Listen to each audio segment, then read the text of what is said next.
Le 1er octobre 1946, Nuremberg, Allemagne. Dans un palais de justice qui changerait à jamais l'histoire, le marteau tomba avec une finalité glaçante alors que 21 criminels de guerre nazis entendirent leur sentence de mort lue à haute voix.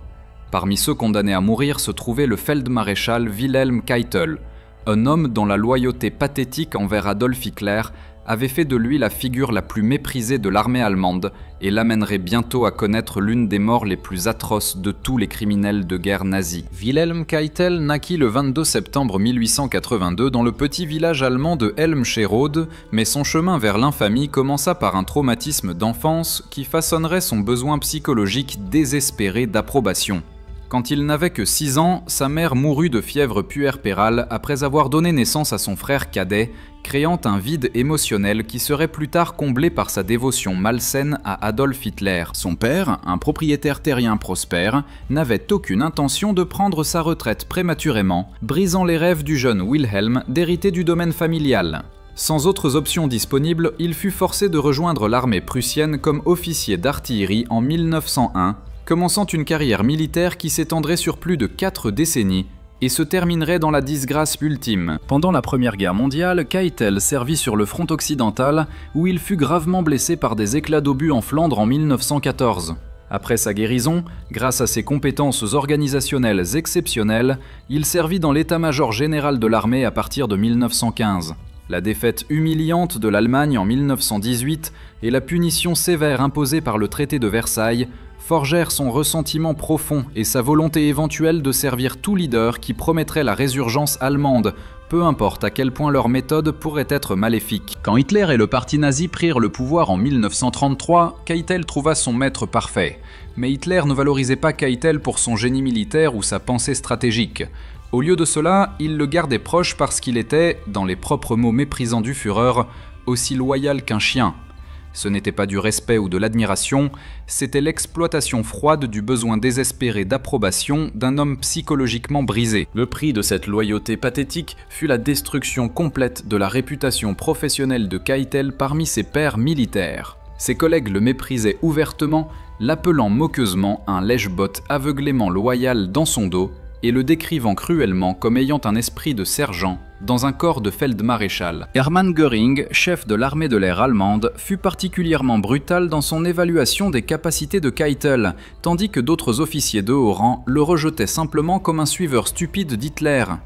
Mais Keitel ne se souciait pas de leur mépris. Il avait trouvé son sens tordu du but en servant tous les caprices d'Hitler, peu importe à quel point ils étaient insensés ou criminels. En 1938, quand Hitler abolit le ministère de la guerre et le remplaça par le Haut Commandement des Forces armées allemandes OKW, Keitel en devint le chef avec le rang de ministre du Reich. Cette promotion choqua tout le monde dans l'établissement militaire allemand, y compris Keitel lui-même, parce qu'il était évident pour tous qu'il était complètement inadapté pour une position si cruciale. Mais Hitler ne voulait pas de compétence dans ce rôle, il voulait une obéissance absolue et sans question. En tant que chef de l'OKW, Keitel devint techniquement la deuxième personne la plus puissante dans la hiérarchie militaire allemande, ne répondant qu'à Hitler lui-même. Pourtant, ce pouvoir impressionnant n'était rien de plus qu'une illusion cruelle. Ses collègues militaires le contournaient régulièrement et allaient directement au Führer parce qu'ils savaient que Keitel n'était rien de plus que le tampon encreur d'Hitler. Quand la Seconde Guerre mondiale éclata le 1er septembre 1939 avec l'invasion de la Pologne par l'Allemagne, Keitel n'était pas seulement complice de cet acte d'agression. Il était pleinement conscient de sa nature absolument criminelle dès le tout début.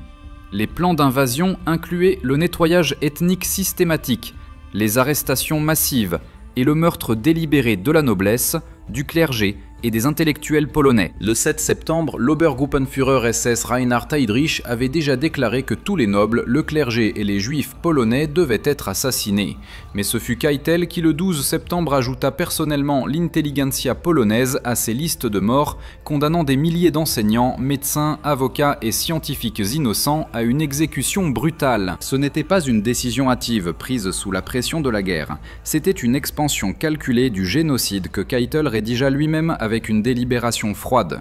Pendant les 3 premiers mois de guerre seulement, environ 60 000 anciens fonctionnaires gouvernementaux, officiers militaires, propriétaires terriens, membres du clergé et membres de l'intelligentsia polonaise furent systématiquement assassinés dans ce qui devint connu sous le nom d'Action Intelligentsia. De plus de 1000 prisonniers de guerre furent exécutés en violation directe du droit international. Hitler récompensa ce service loyal au génocide avec un bonus de 100 000 Reichsmark, de l'argent du sang, que Keitel accepta sans la moindre hésitation ou scrupule moral. À partir d'avril 1941, Keitel commença à émettre et signer une série dévastatrice d'ordres criminels qui ferait de lui l'un des autorisateurs les plus prolifiques de crimes de guerre et de génocide de l'histoire. Ces ordres permettaient explicitement l'exécution de juifs, de civils et de non-combattants pour pratiquement n'importe quelle raison, tout en exemptant simultanément ceux qui effectuaient les meurtres de cours martiales ou de poursuites ultérieures pour crimes de guerre. Le plus infâme de ceux-ci fut le soi-disant ordre des commissaires qui exigeait l'exécution immédiate de tous les officiers politiques soviétiques lors de leur capture, quelles que soient les circonstances. Quand les avocats militaires argumentèrent courageusement que les prisonniers de guerre soviétiques devaient être traités selon les protections de la Convention de Genève, Keitel rejeta froidement leurs préoccupations avec des mots glaçants. Ces doutes correspondent à des idées militaires sur les guerres de chevalerie. Notre travail est de supprimer un mode de vie. Il rejetait ouvertement des siècles de lois militaires et de traditions humanitaires en faveur du meurtre idéologique. La créativité criminelle de Keitel atteignit de nouvelles profondeurs du mal avec le sinistre décret Nuit et Brouillard, un ordre qui permettait aux autorités allemandes d'enlever des membres présumés de la résistance sous le couvert de l'obscurité pour qu'ils disparaissent simplement sans laisser de traces. Ce décret fut appliqué principalement à travers l'Europe occidentale occupée par l'Allemagne, incluant la Belgique, la France, le Luxembourg, la Norvège, le Danemark et les Pays-Bas. Les autorités d'occupation allemandes et leurs collaborateurs arrêtèrent environ 7000 personnes innocentes sous les dispositions de ce décret. Après capture, elles étaient régulièrement interrogées, fréquemment torturées, puis transportées vers des camps de concentration tels que Gross-Rosen et Natzweiler. Le décret était spécifiquement conçu pour terroriser les populations locales en privant les familles et amis de toute connaissance de l'endroit où se trouvaient leurs proches ou de leur sort ultime. La guerre que Keitel avait aidé à orchestrer avec un tel enthousiasme froid consuma finalement sa propre famille, créant une ironie cruelle qui aurait dû éveiller quelques vestiges de conscience en lui. En juillet 1941, son fils cadet, Hans-Georg, fut tué pendant l'attaque allemande sur l'Union soviétique. La même opération Barbarossa que Keitel lui-même avait aidé à planifier et exécuter.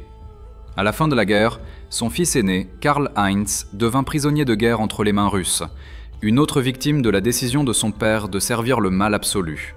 Pourtant, même ces pertes personnelles dévastatrices échouèrent à générer un véritable remords chez Keitel pour les millions d'autres familles qu'il avait systématiquement détruites par ses ordres criminels. Quand les conspirateurs allemands tentèrent d'assassiner Hitler le 20 juillet 1944, ce fut Keitel qui mena personnellement le Führer blessé hors de la salle endommagée par la bombe, sauvant potentiellement la vie du plus grand monstre de l'histoire. Dans la répression brutale qui suivit cette tentative d'assassinat ratée, plus de 4980 personnes furent exécutées, souvent sur les preuves les plus minces. Keitel non seulement siégea à la cour d'honneur de l'armée qui livra les officiers suspects aux tristement célèbres tribunaux du peuple, mais il envoya aussi personnellement 2 généraux au feldmaréchal Erwin Rommel, offrant froidement au légendaire renard du désert le choix entre le suicide ou la cour martiale pour protéger sa famille. Après la reddition inconditionnelle de l'Allemagne, que Keitel lui-même fut forcé de signer le 8 mai 1945, les forces alliées l'arrêtèrent et l'amenèrent en procès devant le tribunal militaire international de Nuremberg. Il fit face à des accusations sur les 4 chefs d'accusation majeurs: conspiration pour commettre des crimes contre la paix, planification et conduite de guerre d'agression, crimes de guerre et crimes contre l'humanité. Les procureurs présentèrent des dizaines d'ordres portant la signature personnelle de Keitel, qui avait mené directement au meurtre de masse, au génocide systématique et à d'innombrables violations du droit international. Sa stratégie de défense au tribunal fut aussi pathétique et lâche que sa servitude en temps de guerre avait été honteuse.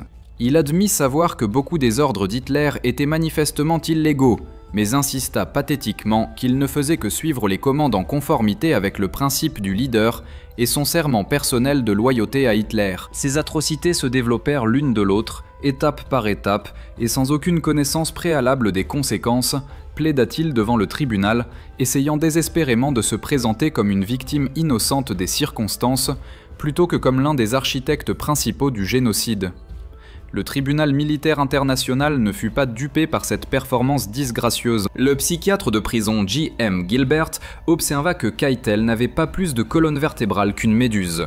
Les juges trouvèrent ces crimes si absolument odieux qu'il n'y a rien en atténuation, rejetant explicitement sa défense d'ordre supérieur et notant qu'il avait émis beaucoup d'ordres illégaux entièrement de sa propre autorité. Dans leur jugement final, ils écrivirent « Les ordres supérieurs même à un soldat ne peuvent être considérés en atténuation où des crimes aussi choquants et étendus ont été commis consciemment, impitoyablement et sans excuse ou justification militaire. » Le 1er octobre 1946, Wilhelm Keitel fut déclaré coupable sur tous les 4 chefs d'accusation et condamné à mort par pendaison. Le tribunal choisit spécifiquement la pendaison plutôt que l'exécution par peloton d'exécution militaire que Keitel demandait désespérément, soulignant délibérément la nature criminelle plutôt que militaire de ses actes odieux. Il mourrait comme un criminel ordinaire, pas comme un soldat avec honneur. L'exécution fut programmée pour le 16 octobre 1946 pour être effectuée par le sergent-chef John C. Woods de l'armée américaine, un homme qui était délibérément incompétent dans son travail parce qu'il voulait que les criminels de guerre nazis souffrent autant que possible. Woods avait délibérément conçu la potence pour maximiser l'agonie plutôt que de fournir la... Le matin du 16 octobre, Keitel marcha vers la potence érigée dans le gymnase de la prison de Nuremberg, avec un port militaire apparent, la tête haute malgré l'horreur qui l'attendait. Les témoins rapportèrent qu'il marcha droit vers la potence avec un port militaire et monta sur la potence comme il aurait pu monter sur une tribune d'honneur pour recevoir un salut des armées allemandes. Ces derniers mots révélèrent que même face à la mort, il restait complètement délirant sur son rôle dans l'histoire. J'en appelle au Dieu Tout-Puissant pour qu'il ait pitié du peuple allemand. Plus de 2 millions de soldats allemands sont allés à leur mort pour la patrie avant moi. Je suis maintenant mes fils, tous les 4, Allemagne. Même à ce moment ultime, il refusa de reconnaître les millions de victimes innocentes que ses ordres criminels avaient condamnées à mort. Ce qui arriva ensuite fut une horreur qui correspondait parfaitement à la brutalité que Keitel avait infligée à d'innombrables autres tout au long de la guerre. Le sergent-chef Woods avait délibérément fait la trappe trop petite, causant des blessures douloureuses à la tête, alors que le corps de Keitel s'écrasait à travers. Pire encore, Woods avait calculé la distance de chute pour être insuffisante pour casser proprement le cou de Keitel. Au lieu d'une mort ripe et miséricordieuse, le feldmaréchal s'étranglerait lentement à mort. Alors que le corps de Keitel tombait à travers la trappe inadéquate, il commença immédiatement à convulser dans une agonie terrible. La corde se resserra lentement autour de sa gorge alors qu'il s'étranglait, ses jambes donnant des coups désespérés dans l'air alors qu'il luttait pour un souffle qui ne viendrait jamais. Pendant 24 minutes atroces, l'homme qui avait signé des ordres condamnant des millions à mort expérimenta exactement la même strangulation agonisante que tant de ses victimes innocentes avaient endurée. Les témoins rapportèrent que les convulsions continuèrent pendant près d'une demi-heure avant que la mort ne réclame finalement miséricordieusement Wilhelm Keitel à 1h41. Immédiatement après sa mort, le cadavre de Keitel fut incinéré à Ostfriedhof, à Munich, et ses cendres furent dispersées dans la rivière Isar.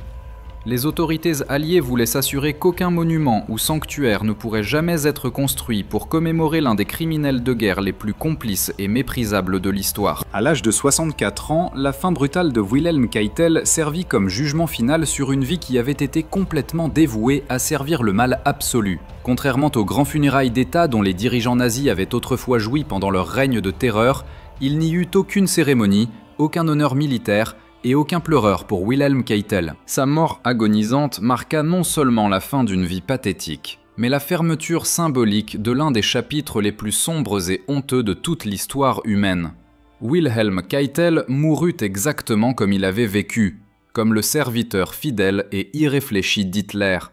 invoquant l'Allemagne et ses fils tombés plutôt que d'exprimer même le moindre remords pour les millions de victimes innocentes que ces ordres criminels avaient systématiquement créées. Sa lutte de mort de 24 minutes fut peut-être la fin la plus appropriée possible pour un homme qui avait passé des années à faire souffrir d'innombrables autres tout en se cachant derrière un langage bureaucratique et des prétentions pathétiques de ne faire que suivre les ordres. Il n'y eut aucune larme versée pour Wilhelm Keitel le 16 octobre 1946.